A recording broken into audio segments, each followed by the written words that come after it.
The leaders of the 6 political parties in St. Kitts and Nevis have been commended for endorsing the ethical guidelines and code of conduct as of June 27th.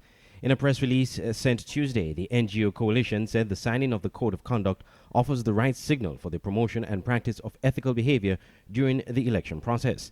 The release added, the ethical guidelines and code of conduct include recommendations for the candidates running for office and their associates, the Electoral Commission, voters, and the media. For example, candidates are asked to focus on the issues rather than personalities, avoid defamation of character of their opponents, and avoid abusive language or innuendos. The Electoral Commission should be transparent and impartial while inviting independent election observer missions. Voters are encouraged to exercise their right to vote responsibly and refrain from accepting gifts or bribes in return for a vote. The media are reminded to report the campaign honestly and impartially, with equitable access, balanced and fair reporting on all parties vying for office.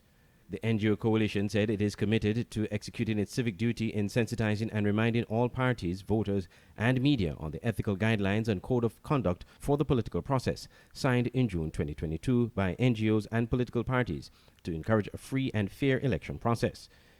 The NGO coalition last month called for political parties to sign on the ethical code of conduct and raised concerns about the potential that state resources could be used in the election campaign by the government due to the gap in time between the dissolution of parliament and an election, which a date has still not yet been announced.